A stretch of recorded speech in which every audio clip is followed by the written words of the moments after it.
Good afternoon. My name is Jim Townsend, and I am the director of the Levin Center at Wayne State University Law School.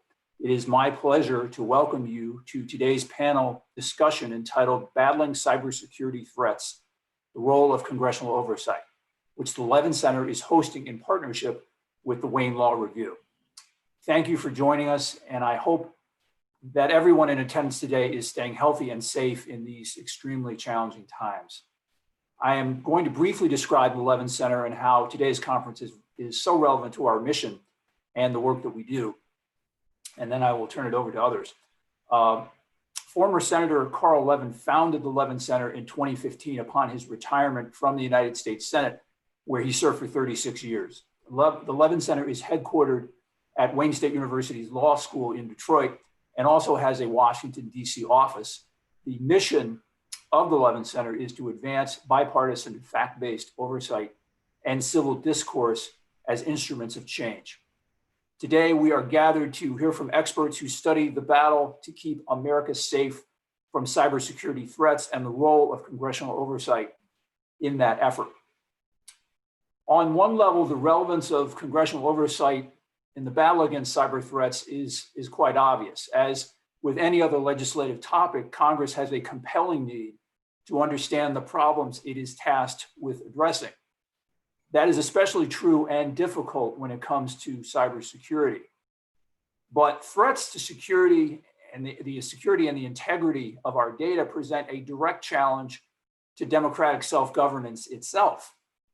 And those of us who care passionately about congressional oversight must admit that our tools and practices may not always be well suited to the character and the rapid pace of those state actors and others who are attacking our systems.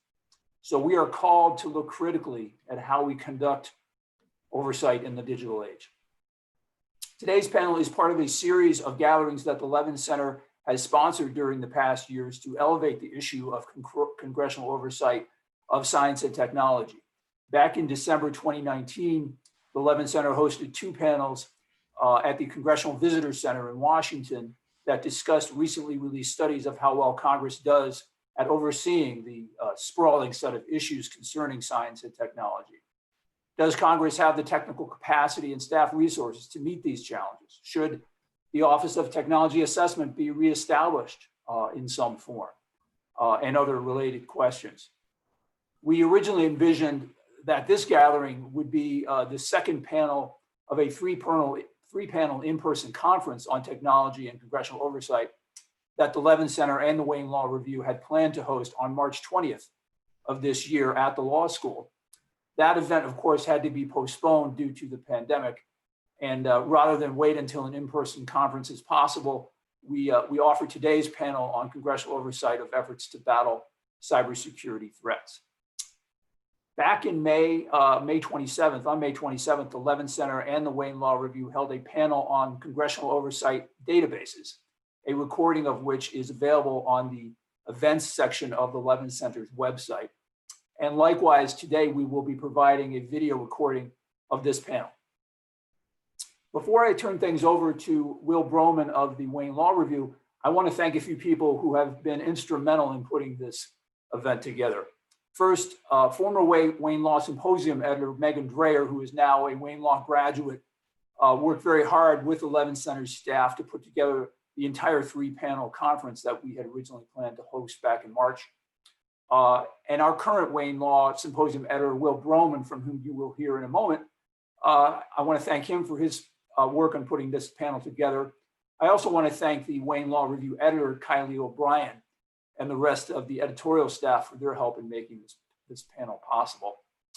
And at the Levin Center, having this online panel was the brainchild of our Washington office director, Elise Bean, who did a tremendous amount of work putting together the entire symposium lineup, and without whom this event would not have been possible. I also want to thank Suba Paramal from our staff for her fine efforts in working with our panelists and partners to create this online experience and to let the world know about this event. So with that, I will turn things over to Will Broman of the Wayne Law Review, and thank you. Good afternoon. As Jim said, my name is Will Broman. I am the symposium editor for the Wayne Law Review for 2020 to 2021.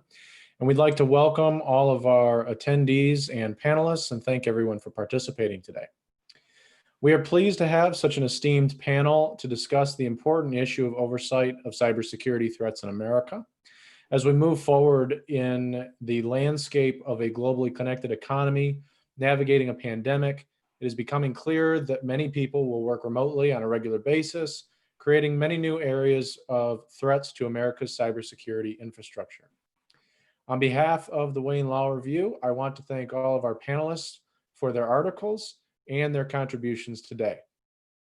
To further the goals of the Wayne Law Review and to promote diversity of thought and intellectual debate, positions taken by authors or speakers on particular legal, public policy, or university issues shall not constitute a position of the review. And now I'd like to introduce Dr. Fred Chang, our moderator and director of the Darwin Deason Institute for Cybersecurity and chair of the Computer Science Department at Southern Methodist University. Thank you, Will. Thank you very much. So it's really my pleasure to serve as the moderator for today's panel. I think Jim and Will did a great job at setting up the introduction and the purpose of the panel, so I won't go through that. Just by way of logistics, we've got 5 great panelists who will be giving us 4 talks of approximately 7 to 10 minutes each. And yeah, thanks. Sorry, let me move my screen here a little bit.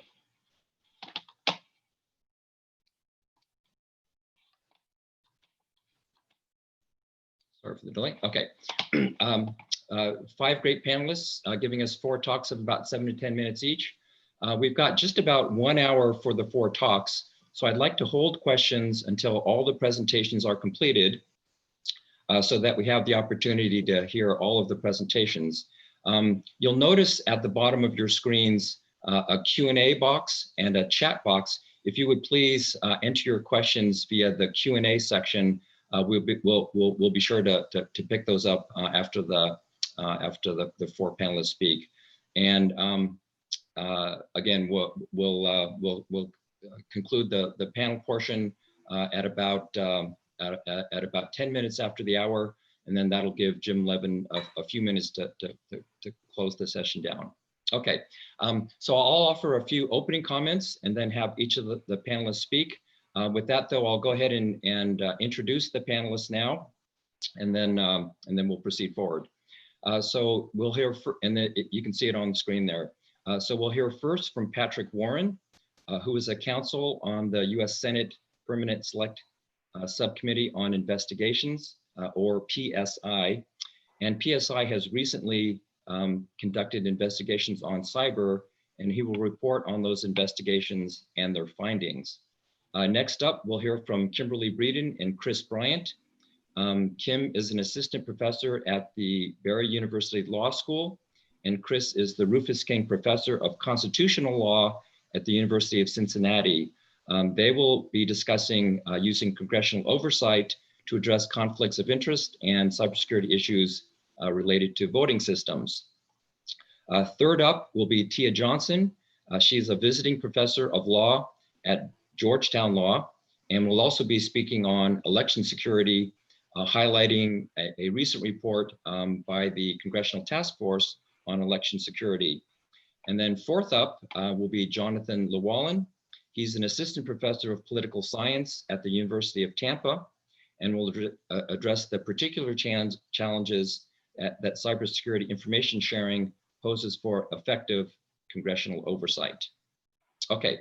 If I could have the next slide, please. Okay, so I just have one slide and we'll touch on a couple of points. So since 2013, I've had the opportunity to serve as a cybersecurity expert witness in 3 separate congressional hearings, 2 before the House Science, Space, and Technology Committee, and once before the House Homeland Security Committee. The topics have ranged widely from cybersecurity R&D, to hacking websites, to the cybersecurity skills gap. And I've abstracted out basically 3 bullet points that I feel are relevant in the many congressional hearings in which I've participated. So the first relates to the speed of technological change. My first testimony was 7 years ago, and in technical time, that really feels like a lifetime ago. It's almost like comparing dog years and human years. Back in 2013, when I gave my first testimony, we didn't really talk much about artificial intelligence and cybersecurity back then, but it is a really big deal today. The rapid change makes it really hard, in my view, to provide oversight, and effective oversight must have some appreciation for the speed of technological change. A policy change made today may become obsolete in the all too near future. That leads to the next bullet point relating to technological complexity. That little smartphone in your pocket is an amazingly powerful little computer.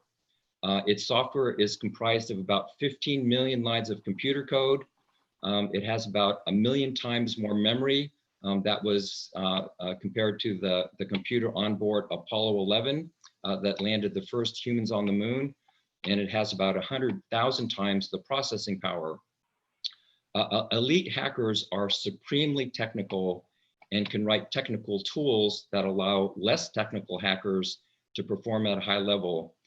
I believe that responsible oversight requires at least some appreciation of the technological complexity. And that leads to my third point, and that relates to a constantly evolving threat landscape.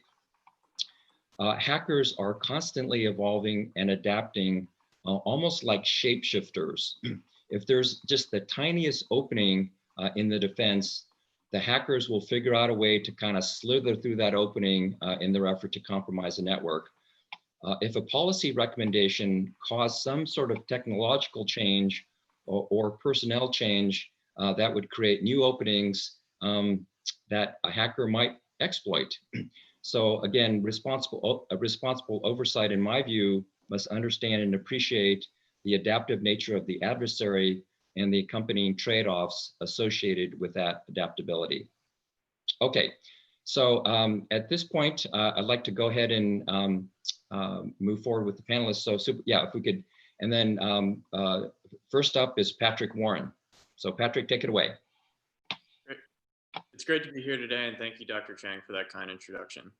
I'll begin my remarks today with a brief explanation of PSI's oversight function generally, provide quick overviews of 2 recent subcommittee cyber reports, and conclude with a comment on why resolving the problems identified by the subcommittee are so difficult. For those who are not familiar, the Senate Permanent Subcommittee on Investigations is the chief investigative subcommittee of the Senate Homeland Security and Governmental Affairs Committee. The subcommittee has a rich history of conducting thorough and comprehensive investigations on a bipartisan basis. All investigations remain confidential until a report is ready to publish, and investigations normally take between 6 months and a year to complete. The subcommittee has a very broad jurisdictional mandate, allowing it to conduct investigations into everything from financial misconduct and criminal wrongdoing to allegations of waste, fraud, and abuse in government programs. This jurisdiction includes oversight authority over cybersecurity in both the private and public sectors. This is an important but also highly technical effort. As a generalist lawyer, it took me a while to get up to speed on these things. During that process, the IGs for each of the agencies featured in our federal cyber report were a valuable resource for understanding the current status of federal information security programs. Next slide, please. On the private sector side, last year, the subcommittee published a report on the Equifax data breach. The breach itself exposed the financial and personally identifiable information of over 145 million Americans. Senator Carper's staff led the investigation, which focused on Equifax's failure to adequately emphasize cybersecurity company-wide. According to an internal 2015 Equifax audit, the company failed to remediate identified vulnerabilities in a timely fashion and continued to operate legacy systems that were no longer secure. That same audit determined that Equifax was not proactively applying patches released by application vendors. At the time of the audit, Equifax had over 8,500 known medium, high, or critical vulnerabilities that it failed to remediate. 67% of these were outstanding for over 90 days. This lack of timely remediation left Equifax open to the threat of compromise. Lastly, when the breach occurred, Equifax did not maintain a complete list of applications running on their networks. The primary benefit of a comprehensive IT inventory is that it provides a global view of the company's entire IT infrastructure. This allows security personnel to secure all assets, to ensure that all assets are patched and configured. The failure to maintain an inventory of this sort also made it difficult for Equifax to locate the vulnerable Apache Struts application on its system. Next slide, please. Several months later, the subcommittee complemented its private sector work with an investigation of executive agency compliance with the Federal Information Security Modernization Act, or FISMA. First passed in 2002, FISMA requires that federal agencies implement information security standards to safeguard systems from cyber threats, vulnerabilities, and risks. Despite the nearly 20 years since Congress first required agencies to comply with these standards, agencies still have extensive security vulnerabilities. For instance, PSI determined that nearly 75% of major federal agencies failed to implement effective and comprehensive cybersecurity programs under the standards established by FISMA. Before getting into our specific findings, let's take a step back and discuss what effective means in the context of FISMA. FISMA requires that each year, inspector generals conduct audits of their respective agency's information security program. The goal of these evaluations is to determine the extent to which agencies institutionalize the requirements set forth in FISMA. In carrying out the audits, the IGs rate agency information security programs using the 5 functions outlined in NIST's cybersecurity framework. These functions are identify, protect, detect, respond, and recover. For each function area, the IG assigns a maturity level based upon how well developed an agency's program is for that particular function. Maturity ratings themselves range from level 1 ad hoc to level 5 optimized. For the purposes of this maturity model, an agency must reach level 4 to be considered effective. Therefore, to have an effective information security program overall, an agency must receive at least a level 4 rating in 3 out of the 5 NIST functions evaluated. At the time of our report, 17 out of the 23 major agencies failed to achieve this threshold. Next slide, please. For our report, however, we decided to highlight the 7 agencies who received the lowest overall maturity ratings, and DHS because they are in charge of administering FISMA requirements government-wide. Those 7 agencies were the State Department, DOT, HUD, USDA, Education, and SSA. In an attempt to identify common trends, the subcommittee reviewed the last 10 years of FISMA reports published by agency IGs. What we found is that of the 8 agencies surveyed, 7 agencies failed to provide adequate protection of personally identifiable information.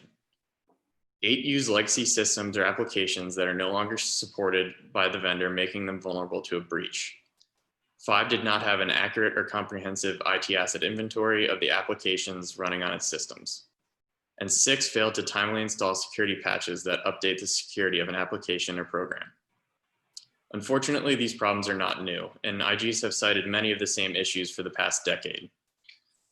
For example, HUD failed to adequately protect PII in 9 of the last 11 audits. Both DHS and DOT failed to properly apply security patches for the last 10 consecutive years, and HHS operated systems lacking valid authorities to operate for 9 consecutive years. Since our report was published, there have not been substantial gains in FISMA compliance. Nonetheless, during a follow-up briefing, one agency CIO informed the subcommittee that despite the criticism, they were appreciative of our report because it allowed them to argue for more information security resources from agency leadership. With the federal government experiencing thousands of cyber incidents per year, it is of critical importance that these outstanding vulnerabilities be remediated. Having identified the major findings of our report, I'd like to talk for a moment about why solutions to these problems have proven so difficult. One reason I think is the high degree of turnover among cyber professionals at executive agencies. For instance, between 2012 and 2017, the median tenure for federal agency CIOs was approximately 2 years and 8 months. Over that same period, only 25% of agency CIOs remained in office for at least 3 years. In particular, DHS had 6 different CIOs from 2012 to 2017. Given the increased compensation available in the private sector, this is not at all surprising. But I think it is also true that this lack of continuity in leadership makes it more difficult to implement substantial improvements to agency programs. Another factor that has contributed to stalled improvement is the inefficient use of cyber funding. As OMB determined in a 2018 report, agencies tend to use scarce security funds to acquire single-point solutions seeking to address perceived security gaps, rather than using funds to address vulnerabilities that actors are actually exploiting. When funds are spent in this way, there is not a clear sense of what the return on investment will be for each capability that is required. As a result, spending tends to increase each year without much in the way of improvement. An approach that better leverages cyber incident data, threat intelligence, and network traffic to determine the most substantial risks facing agency networks is a way to break out of this stalled improvement. This is not to say that a shift of this kind will be easy. The implementation of a risk-based budget model will require significant time and resources. Nonetheless, if improvement of outcomes is truly the goal, I think an investment of this kind is worth it. After highlighting a handful of these issues, I'll close with the good news. More than ever, the threat of hostile cyber actors is at the forefront of policymakers' minds. In the years to come, I expect that engagement and interest in cyber will only continue to grow as it plays an increasingly important role in our lives. I think the recent bipartisan Cyberspace Solarium Commission report is evidence of this increased engagement. In fact, some of the legislative recommendations made in that report have already been introduced in Congress. There remains a lot of work to be done, but the recognition of the seriousness of our cyber risks is something to applaud. With that, I look forward to your questions. Great, Patrick. Your timing is perfect. Okay, so in keeping with what we talked about at the beginning, we've already gotten a couple of questions, but let's go ahead and move on and pick up questions at the end. So at this point, we can hear from Kim Breeden and Christopher Bryant on election security. So take it away, Kim and Chris. Okay, thank you, Fred, and thank you all to, I thank everyone for being here this afternoon. First of all, I just kind of want to give you a caveat that Chris is in my presentation this afternoon is a bare thumbnail sketch of our background information and our argument regarding congressional oversight. There's much more in our paper, and if you're interested, we hope that you'll take a look at it. I'm going to offer just a very brief background to set the table for why we believe that congressional informing function provides justification for oversight of state election officials' potential conflicts of interest before turning it over to Chris for the main course of the argument. Next slide, please. Our argument begins with the dual premise that a well-functioning democracy, representative democracy, requires elections that are trustworthy. That is, elections that yield complete and accurate vote tallies reflecting the voters' will, and that are trusted. That is, that the public believe that the election results yield complete and accurate vote tallies reflecting the will of the voters. One of the serious consequences of cyber attacks or threats of cyber attacks on election systems is that they can undermine public confidence in the outcome of an election, even if the vote tallies are in fact complete and accurate and the outcome itself is untainted. Since the 2016 election, there's been heightened awareness in the American public of the risk that potential cyber attacks will disrupt our election processes and potentially change election outcomes. Next slide, please. To counter these potential threats, election security experts and cybersecurity experts, including a recent consensus report by the National Academies of Sciences, Engineering, and Medicine, have recommended best practices for election security, including voter-verified paper ballots, preferably hand-marked paper ballots, and post-election audits, preferably post-election risk-limiting audits. Despite these recommended best practices, however, state election officials and jurisdictions across the country have continued to use, and in some cases have purchased new electronic voting machines and election systems that lack a voter verifiable paper trail, and they have also failed to require post-election audits, let alone post-election risk limiting audits.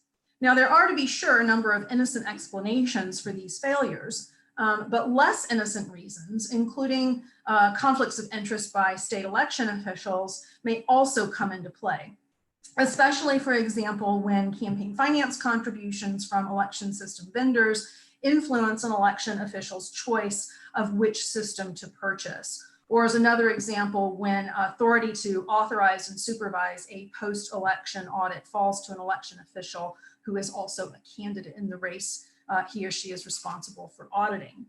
Since the 2016 election, Congress has held scores of oversight hearings on election security and on the risk of cyber attacks on our election systems. There are several bills awaiting further action that would address some of these issues, but there is resistance to a federally imposed framework, at least for some key aspects of cyber election security. And regardless, there has been no congressional oversight on potential conflicts of interest by state election officials. We believe that Congress does have an oversight role to play in this area, as Chris will explain. Next slide, and over to Chris. Okay, so thanks so much, Kim. And let me just quickly add my thanks to those that have gone before, to Elise and Will and Megan and Fred and Jim. Thanks so much for including us in this symposium and in this panel. As Kim said, this is a very thumbnail version of the paper. It's almost kind of an advertisement for the paper, and so we hope it'll intrigue you to go read it. So I'm gonna be hitting the high spots as I go through, and I will not be stressing every word on the slides. The slides are also presented to you in the hopes that if you want to afterwards review them, you'll have that information as well. As Kim noted, the one possible response to the election insecurities the paper identifies, and in particular the conflicts of interest that might explain their continued existence, would be some sort of federal legislative response. But there are reasons to think that that might not be ideal or practical. It might not be ideal for very sound theoretical reasons that would suggest that it might be preferable to leave the details for administration to state and local officials where they have remained for so long. In any event, on top of that, there's the question that in an era of divided government and a divided Congress, it's politically impractical to expect lots of major revision on a subject like this. So next slide, please. And so one might then wonder, what's the role for oversight if it's unlikely to support a legislative solution in the foreseeable future?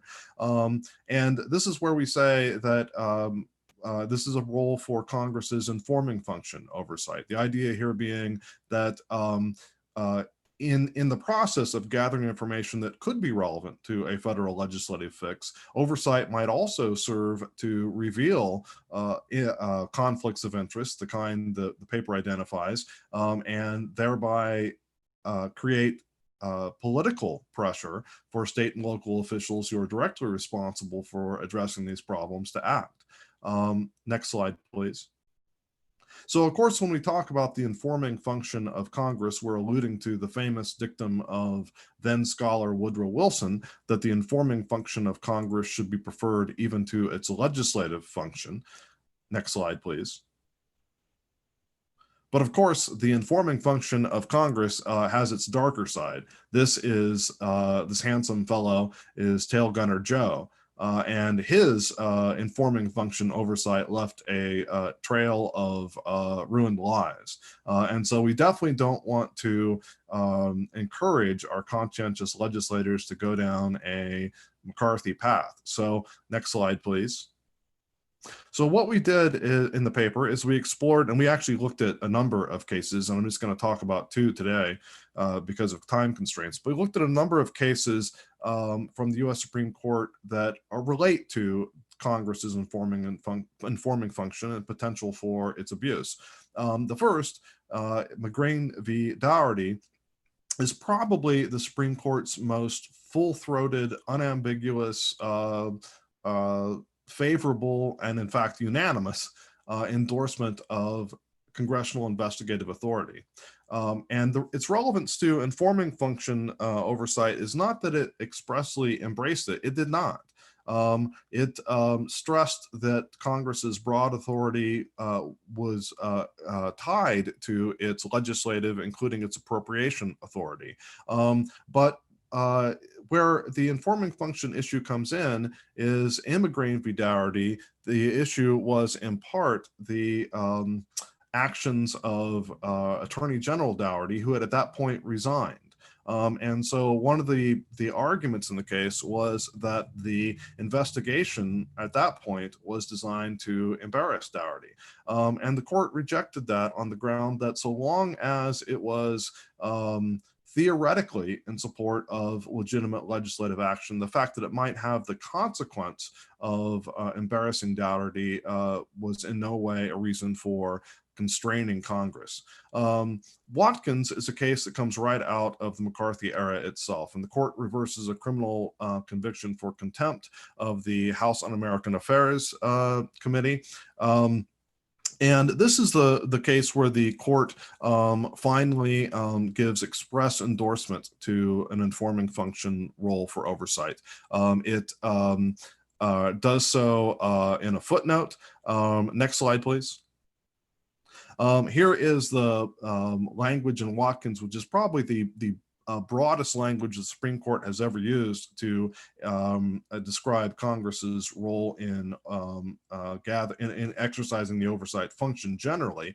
In a footnote to this passage, the court expressly embraced informing function oversight, citing the Wilson passage quoted earlier, but suggested that its principal, if not sole focus, would be on identifying and revealing governmental malfeasance or nonfeasance. Next slide. The court also cautioned about the danger of abuse for oversight in general and informing function oversight in particular, stressing that it was inappropriate for Congress to expose for exposure's sake, stressing that Congress was not a law enforcement or trial agency. Next slide. And so that leaves us with the somewhat mixed message that it is perfectly appropriate for Congress to conduct this oversight for the purpose of informing the public. But on the other hand, it is never to expose for exposure's sake. And obviously, the concern here is that one person's informing might be another person's exposing. And so the paper, and again, I'm just going to sketch the argument that is developed in more detail in the paper. The argument in the paper is that an effort to try to assay a line between the appropriate informing function use of congressional oversight and the inappropriate exposure or punitive use of oversight. Next slide, please. And we did that. Chris, can we have you wrap in about 1 minute? That would be perfect. Okay, so and the paper does this by identifying some safe harbors that would suggest that the oversight authority is well within the proper field, and some warning signs that it might be straying to abuse. Next slide, please. And so the key for safe harbor is that there is a genuine, albeit perhaps politically unlikely, sound theoretical federal statutory response that is being explored. Next slide. And then the key thing on the warning sign is whether the exercise of the authority can be characterized properly as punitive, in particular whether it is used, as was informing function oversight or abused, as was informing function oversight in the McCarthy era, to chill the exercise of constitutional rights. Next slide. So we welcome your comments and questions. Thanks, Kim and Chris. Okay, yeah, we'll pick up the questions at the conclusion. Okay, thank you very much. Okay, so next up, also continuing on the discussion of election security is Tia Johnson. So over to you, Tia. Thank you, Dr. Chang, and thank you to the Levin Center and Wayne Law Review for hosting this panel, and to everyone who signed in. As Dr. Chang noted, in many ways, my article picks up where Kim and Chris left off. And I'm arguing that Congress does have a role in protecting election security. Next slide. This quotation is taken directly out of the Senate Intelligence Committee's report on Russian influence in volume 2 of the report. And this is a quotation from an information warfare operative who worked for the Internet Research Agency, which is pictured. The Internet Research Agency was the agency that had the primary lead for the social media portion of the Russian influence in the 2016 elections. Now, you may be wondering, why am I talking about this? Because keep in mind that the Russian influence was a cyber-enabled influence operation. It had 3 different prongs. The first prong was a social media campaign that disseminated information and disinformation. The second prong was a computer intrusion operation that hacked into the DNC and the Clinton campaign. And the third prong, and what I will focus on, was the computer intrusion operation that targeted the voting systems in at least 21 states, breaching at least 2 states' voter registration databases, as well as infiltrating the networks of voting equipment vendors, political parties, and at least 1 state's electoral board. Next slide. And so the paper is very straightforward. It's broken into 3 parts. In part 1, I discussed the constitutional text and case law, concluding that Congress has broad authority to regulate federal elections and that federalism concerns are misplaced. In part 2, I pick up and echo much of what Chris and Kimberly already touched on, the multiple threats to the integrities of our system. The primary threat being the aging voting machines, voting registration systems, and the infrastructure that supports them. As we saw in 2016, Russia was able to exploit these systems to our detriment. Next slide. And so part 3 of the paper then picks up the report of the Congressional Task Force on Election Security. And some of you, many of you probably never heard of the task force. It was created in 2017, arising out of the frustration of the House Democrats to the Republican-led 115th Congress and their view that the Congress was not doing enough to address the threats that we saw in the 2016 election.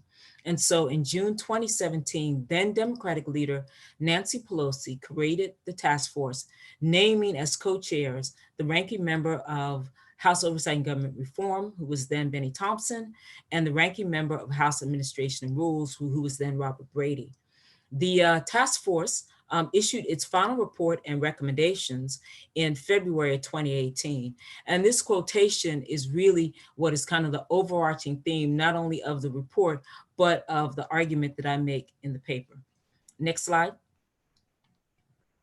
The task force issued 10 recommendations, and I'm going to walk through those very quickly, but most significantly, the task force also submitted draft legislation, HR 5011, the Election Security Act, which was intended to implement the 10 recommendations.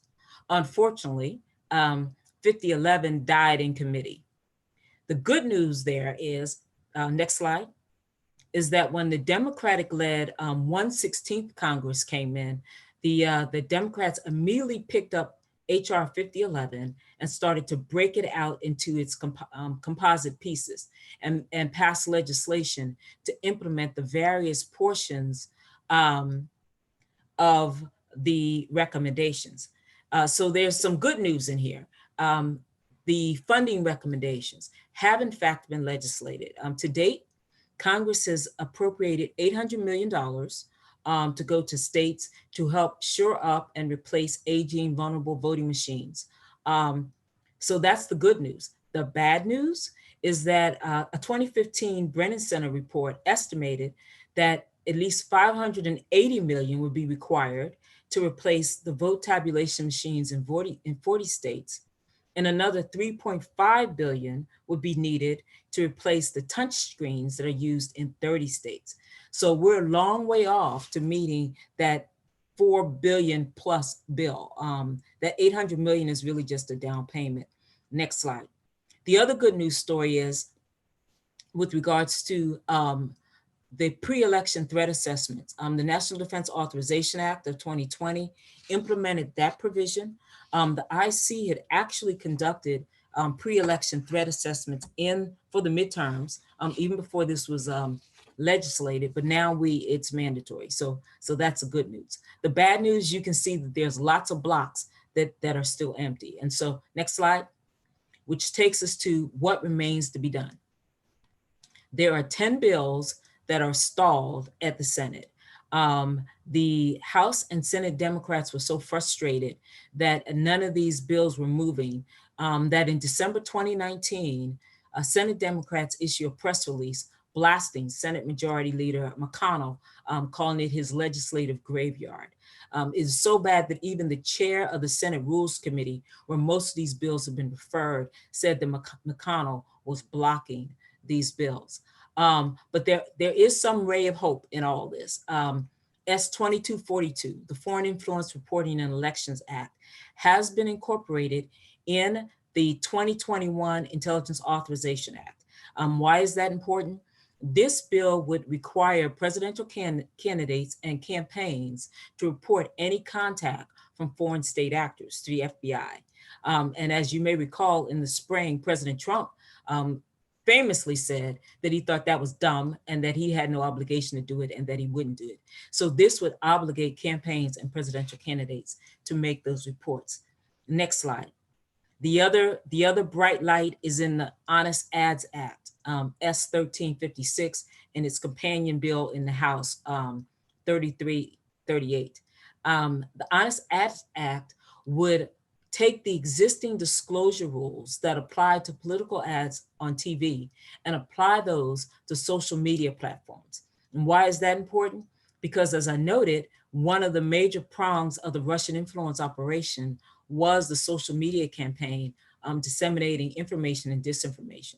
And so even without this being enacted, because of pressure, social media platforms have in fact tried to self-police. The House Intelligence Committee had a hearing last week with executives from the 3 major social media platforms, Facebook, Twitter, and Google. And so the good news there is that Twitter has stopped political ads altogether. Facebook, although they've not stopped them, they've instituted protocols to try to increase transparency and, most importantly, to have authenticity. So you know who it is who's paying for this ad that's being advertised. But again, that's really just 2 out of the 10 bills that are sitting there. So what still needs to be done? At least 3 things Congress needs to act on. The first one would be passing the SAFE Act. Senate Bill 2238, it's already been passed in the House. And that's important because that would cover the first 4 recommendations of the task force to include both the funding pieces and regulating voting machine vendors. Why is that important? That leads to the second bill that needs to be passed. Senate 1321, which actually the Senate has actually passed this one. It's languishing in the House with House Judiciary. But it's significant because one of the things that has come out of the 2016 elections is that voting machine vendors are not regulated by federal law. There are no standards that regulates the manufacturing or the supply chain. They don't have a requirement to report security breaches or even conduct security backgrounds of their employees. And so that bill would put that into law. And then lastly, Congress needs to prioritize funding to ensure a predictable and sustainable funding chain for the state so that they can plan out election administration. Next slide. The task force, in arguing for congressional action, stressed that Congress must understand 3 vital truths when you talk about election security. The first truth is that election security is national security. The second is that election infrastructure is critical infrastructure. And the third is that Russia and other nations will continue their efforts to interfere in our elections. And if there's any doubt, this headline is from an op-ed that was published by candidate Evelyn Farkas, who was running for a congressional seat in New York. And she noted in her op-ed that yes, Russia was interfering in campaigns, in her campaign, and more significantly, that she was seeing that Trump supporters were emulating those Russian tactics. And so I argue in the paper that Congress has the authority, the means, and the mandate to protect our election infrastructure. And now is the time to act. And I welcome your questions. Great, Tia, thank you. Your timing was almost perfect. Thank you very much. Again, we'll hold questions till the end. Okay, so next up and our final panelist will be Jonathan Llewellyn talking to us about information sharing. Jonathan, over to you.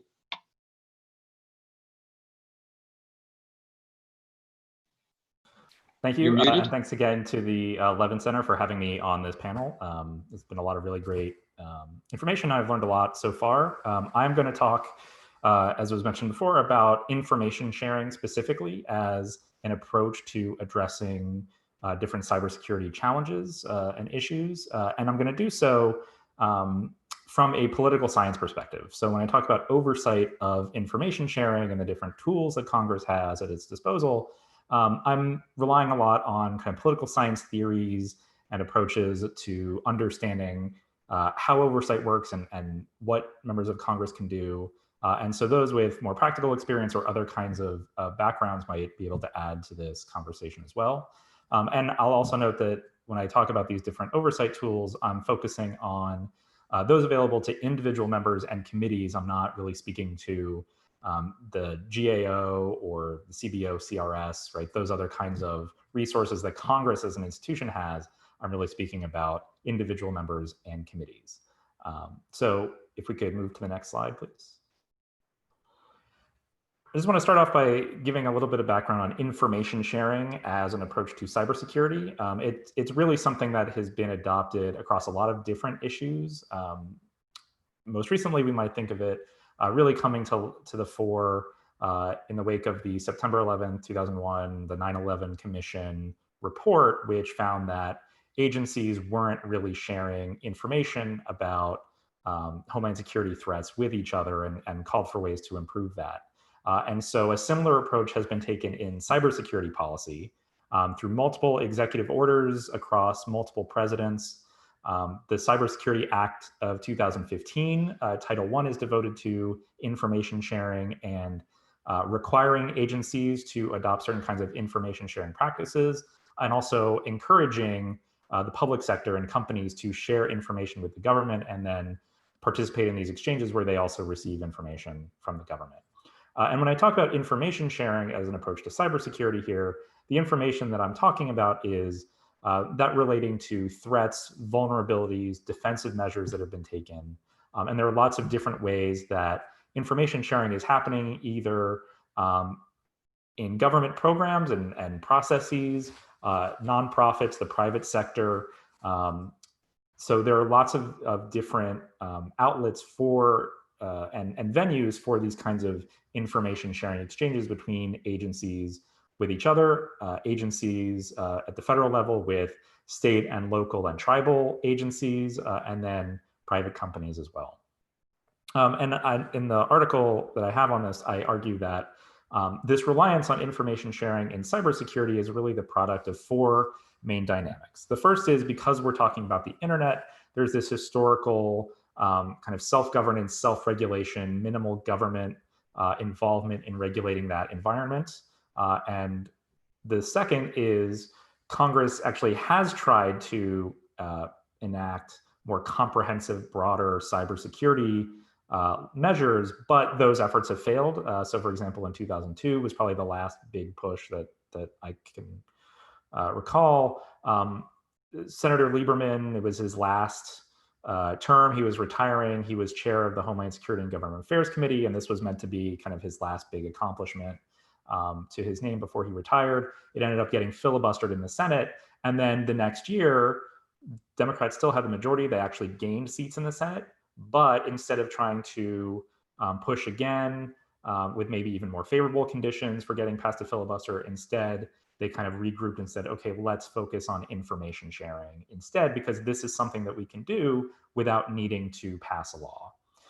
The third dynamic is what I call bounded rationality by policymakers. This is particularly noting the similarities, the overlap between homeland security and cybersecurity, and saying, well, this other issue is kind of similar. We're facing sort of similar challenges in this other issue. So let's take what we're doing there and adopt that in a similar enough, close enough issue. And then the fourth dynamic is that a lot of the authority over cybersecurity policy has been delegated to defense, intelligence, law enforcement agencies that are already engaged in other kinds of information sharing programs on other topics. And so if they're already doing that for these other issues, then it doesn't require too many additional resources to also implement those information sharing programs and processes for cybersecurity. There have been some barriers to information sharing generally so far. One of the biggest barriers that businesses, private companies just aren't seeing a lot of value to participating in information sharing with government agencies for a variety of reasons, one of which is that individual companies might see some kind of competitive advantage if they discover a vulnerability that's not unique to them and it applies to the entire industry.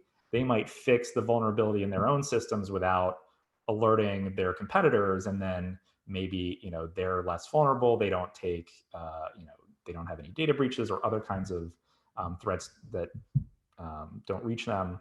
But then there's the nature of cybersecurity as a policy problem as well, where some of these threats and vulnerabilities need to be remedied immediately. They need to be fixed immediately, which doesn't leave a lot of time to then share information about what those threats and vulnerabilities are. And so sometimes that information is being shared after the fact, at which point it's not really timely or relevant in the same way that it would have been. So if we can move to the next slide, please.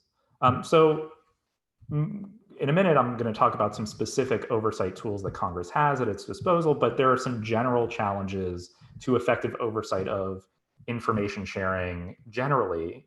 One is that it's not really a very visible issue. And so there aren't really many clear opportunities for members of Congress to claim credit for what the work that they're doing on this issue, take visible positions for their constituents.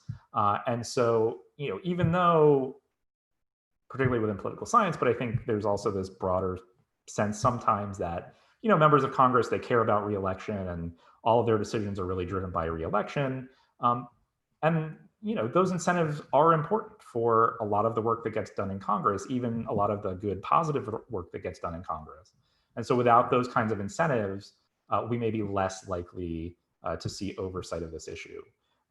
Another one is that it's really difficult to measure what counts as successful oversight of information sharing, right? It can't just be that more information is shared, because it's not really a question of volume.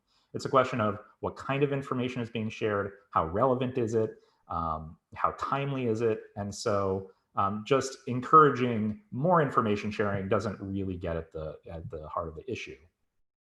And then also, to speak to Dr. Chang's point at the outset, right? These technologies change really fast, really quickly. New threats, new vulnerabilities are emerging. And so the nature of the problem and the nature of the kind of information that needs to be shared also changes really quickly, which can make it hard to conduct oversight of, what was happening, in the recent past may already be less relevant for the future. And then just to wrap up this point, because information sharing is happening between agencies and companies, Congress isn't really part of that exchange. And so they don't really have a great way of getting information about what information could be shared, but is not being shared, right? If agencies are not sharing information with the private sector is probably not going to know, because they're not getting that information. And so if Congress asks them, what's missing, they are not necessarily going to know what's missing, right? It's those kind of unknown unknowns. So if we can move to the next slide, please. So I in this article, I talk about 6 specific oversight tools that I'll just go through relatively quickly. I'm happy to talk more about some of these question answer period if there are questions. Again, I'm focusing on those available to individual members of Congress and committees. So hearings, for example, right? There are a lot of different committees that have some jurisdiction over something related to cybersecurity. In fact, I've done some other research on this, and at least 30 committees have held at least one hearing on something related to cybersecurity across both the House and the Senate. And all of those committees also have jurisdiction over other things. And so cybersecurity generally is competing for attention within all of those committees' jurisdictions. And then specifically information sharing, right? When those committees are holding hearings on cybersecurity, it could be about a number of different things, as Dr. Chang attested to in the beginning, right? And so information sharing is still competing for attention within the different concerns related to cybersecurity. Investigations, we heard about some really great investigations that PSI did, and those take time. And so the nature, again, the nature of the threats and vulnerabilities can change during that time that an investigation is being conducted.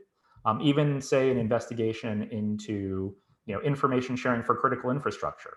If that was initiated, say in late 2016, January of 2017, the definition of critical infrastructure changed because election systems got added to it. And so that might pose some challenges for the folks doing the investigations if their definitions of what these things are keep changing and their metrics of what they're looking for change during the time that they're conducting the investigation. That makes it harder.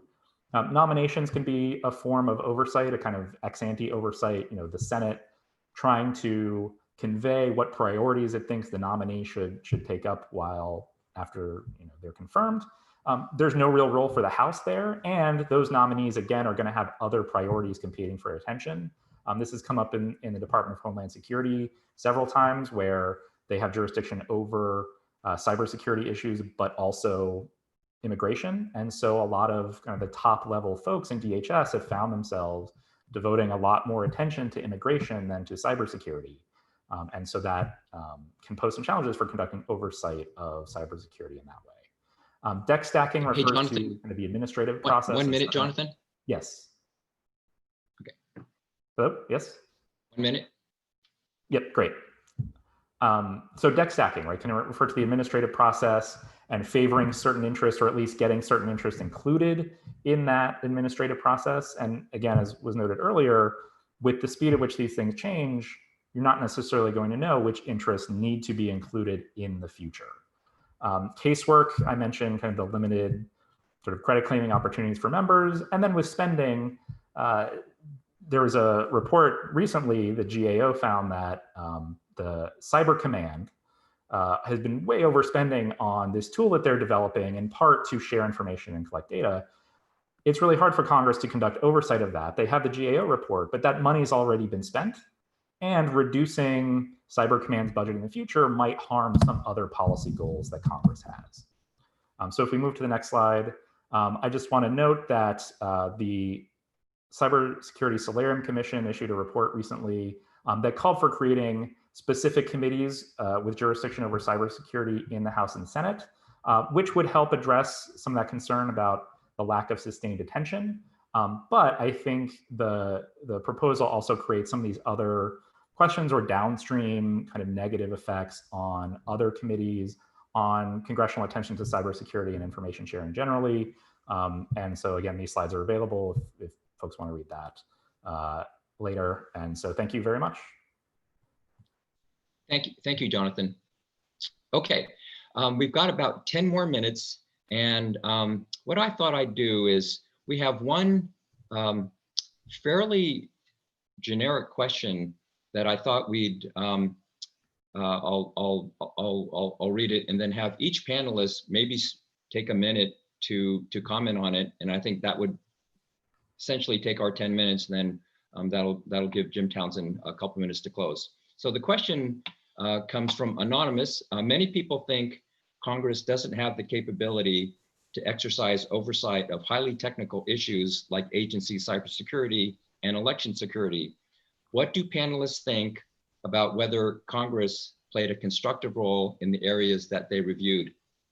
I'll spend 30 seconds on an answer, and then I'll let the rest of you kind of think about it, and we'll basically go through the same order of question answering as the panelists. So we'll start with Patrick, go to Kim and Chris, etc.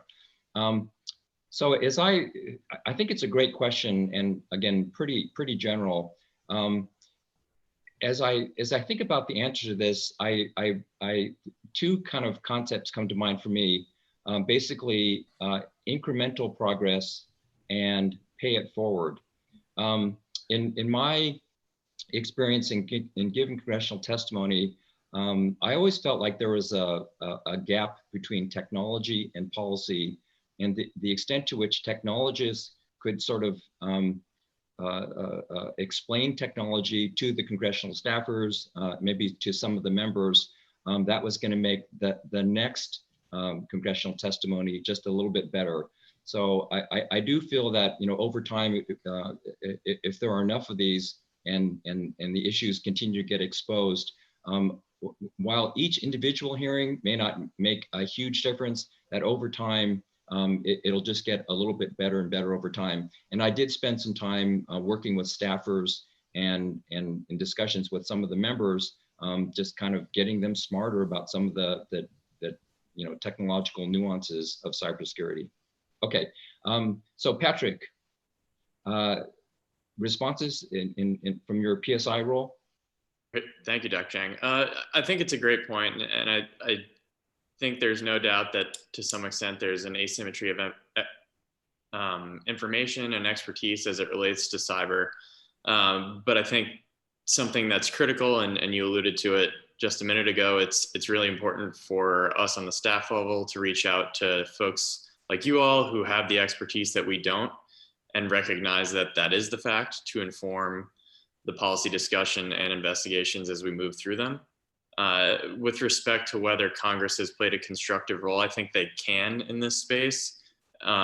Taking a look back at the 10 years of FISMA compliance and looking at that in the aggregate was our goal, to demonstrate that the progress Congress hoped would be made in information security hasn't occurred. And so maybe it's time to look at FISMA again and see if there are things we can do differently. Okay, great. Kim, a couple quick thoughts? Yeah, just a couple of quick thoughts. I mean, I want to address the competence issue, just to say that I'm not competent to evaluate congressional competence in terms of their cyber expertise. It strikes me that there are, you know, maybe one or two congressional members and potentially exponentially more of their staffers who are sufficiently well versed in cyber issues to address some of these matters. But I sort of as an outsider looking in, it strikes me that there are some institutional limitations that might be equally relevant. One is just the management of oversight hearings strikes me as unhelpful at times. You know, 5 minutes per person on both sides of the divide, often with you know, political or partisan agendas, you know, wanting to get their sound bites out for re-election or for whatever news organization they're trying to get onto. And so I'm wondering if there's a broader issue here just about how hearings are held in general, and if that might potentially also be relevant to the specific area of cyber. Mm-hmm. Okay, thanks, Kim.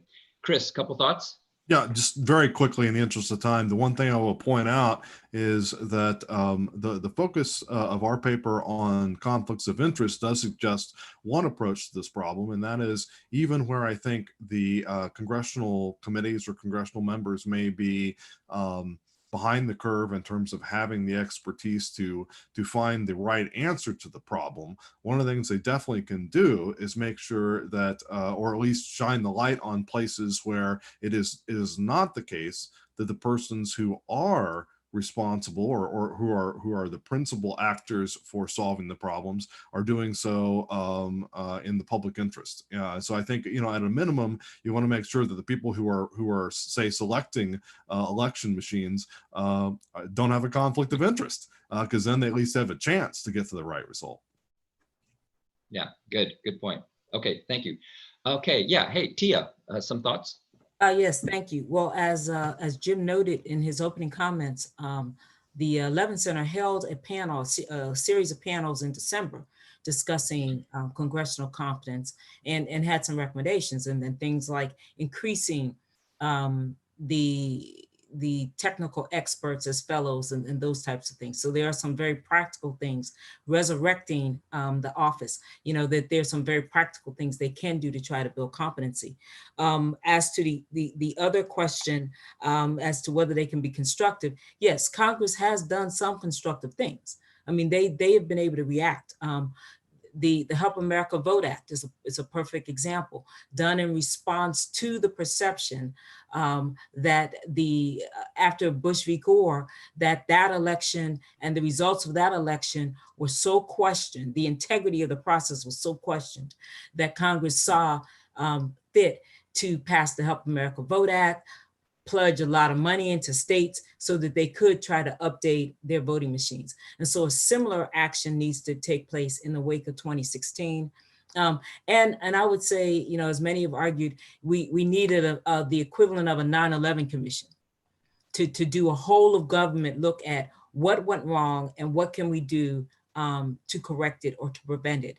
Again, we're less than 150 days out from the 2020 presidential election, so it's a little late, but it still needs to be done. Yeah, great. Thanks to you. Okay, Jonathan, over to you. A couple quick thoughts. Yes, I have two. And one, I want to pick up on Dr. Breeden's point earlier about hearings and say that there also kind of be structural or institutional limitations for members in terms of their time and how many different committees they sit on, right? So even if they're on the Homeland Security Committee, they're also on 2 or 3 other committees that are placing demands on their time. There are lots of other activities, their constituents, their party, lots of demands on their time. And so even for members who are really interested in cybersecurity and want to make themselves kind of internal experts, within the institution, there's still only so much that they can devote to that issue because there are all of the other these things that they are being asked of them. And related to that, I think is in terms of information sharing, in part it's because Congress can be constructive, but there's only so much they can do unless there's kind of a broader societal and governmental shift towards heavier regulation of the internet. And there's very little Congress to do to force companies to participate in these information sharing processes. And so to this point, the agencies are required to do certain things, whereas businesses are encouraged to do certain things. And as long as that is kind of the approach taken to regulating the internet and regulating these companies that do business involving the internet, then there's really only so much Congress can do to encourage businesses to participate in these programs with agencies. Yeah, thanks. Okay, great. So we've got the timing almost down to the minute, so I wanted to be sure to leave a little bit of time for Jim. But let me just again thank the Levin Center and all the folks who put this together, and also to the panelists. I think we covered just a tremendous amount of ground in an hour, and really grateful for the thinking and the time to kind of condense your thoughts into a relatively short amount of time. Okay, so with that, we're just about perfectly on time. Jim Townsend, I think it's over to you to close it out. Professor Chang and all the panelists, thank you so much for what was really a fascinating discussion. I certainly learned a tremendous amount. What I'm going to do for just a moment is kind of give you what I learned as maybe a way to synthesize, or at least sum up some things. And then I just want to thank a few people. Professor Chang, I thought you set the table beautifully by talking about sort of 3 issues that are going to dominate the conversation, and they were the speed of technological change, the complexity of the technology, and the constantly evolving threat landscape. And then our panelists went into a lot of those issues and described, kind of the state of what we're confronting and how well Congress is doing both in oversight as well as in acting on some of these threats. And then one other thing I think that came out was Congress's own processes and capacities. We talked a lot about situations where our processes or Congress's processes and its lack of capacity are a potential barrier. I was really struck by the data that was presented. Patrick presented data that PSI came forward with regarding really a bad report card for some very important agencies that have a tremendous amount to lose if they are, if a breach occurs. Agencies like DHS and state and Health and Human Services, it's quite disturbing to see that they are, they were kind of coming at the bottom of the barrel and then not before, and getting a really bad report card on their performance. The point made about how in divided government, at least for the remainder of this year, we have it's very unlikely we're going to see passage of legislation to address these issues, and that the informing function of Congress may be our best hope. I thought the side-by-side comparison between what Congress has done and what still remains to be done is quite informative and quite concerning, I think, for anybody looking at this. I thought the point that Jonathan made about the fact that there's not a clear partisan dimension to these issues, which would be a good thing in a lot of respects, maybe for the prospect of passing legislation, but it might be a disincentive for some to do oversight if there's not really a way to turn it on a partisan axis.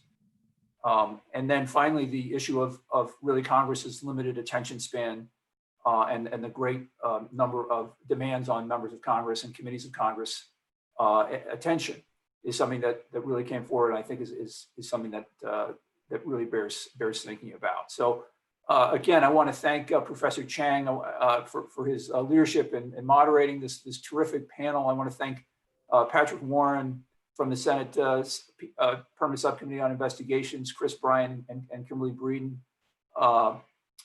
Tia Johnson, and finally Jonathan Llewellyn. All of you, we really appreciate your participation. If you missed anything or want to review what you've just heard or recommend it to others so they can see it, please remember that we will be posting this video of the panel on the events page of the Levin Center's website. And finally, I want to thank again Elise Bean and Suba Paramal from the Levin Center's staff and Will Broman from the Wayne Law Review for all the work you put in to making this possible today. And I want to thank all of you who joined us today. I hope everybody stays safe and well, and have a good afternoon.